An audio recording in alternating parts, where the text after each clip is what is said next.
বহু বছর ধরে বলিউডের সবচেয়ে যোগ্য কুমারদের তালিকায় শীর্ষে রয়েছেন সালমান খান, ঐশ্বরিয়া রায় বচ্চন থেকে ক্যাটরিনা কাইফ।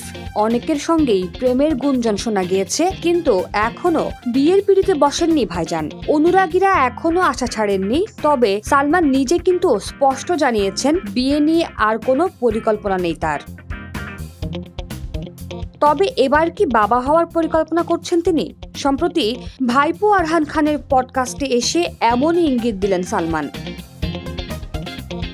পডকাস্টের শুরুতেই মজার ছলে আরহানকে প্রশ্ন করেন সালমান, এই পডকাস্ট করে কি হবে? আরহানের দুই বন্ধু জানান, ভবিষ্যতে এই কথোপকথন তাদের সন্তানেরা দেখবে। তখনই কথা প্রসঙ্গে সালমান নিজের সন্তান হওয়ার সম্ভাবনা নিয়েও মন্তব্য করেন। ভাইজান আরহানের বন্ধুদের বলেন, তোমাদের বাবা হওয়ার এখনো দেরি আছে, আমারও সময় আছে, খানিক বেশি সময় আছে। এই শুনে থতমত খেয়ে যান আরহান ও তার বন্ধুরা।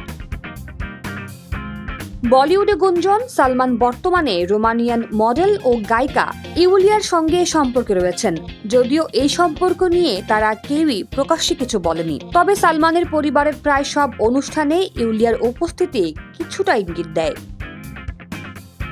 পেশাদার জীবনে ব্যস্ত সালমান। সম্প্রতি তার পরবর্তী সিনেমা সিকান্দারের শুটিং চলছে পুরো দমে। বিপরীতে রয়েছেন দক্ষিণী তারকা রশ্মিকা মান্দানা। যদিও লরেন্স বিষ্ণবের হুমকির পরেও শুটিং বন্ধ রাখেননি তিনি। তবে এখন প্রশ্ন একটাই, ভাইজান কি সত্যিই বাবা হওয়ার ইঙ্গিত দিলেন, নাকি এও তার আরেকটা খুনসুটি? সময়ই বলবে।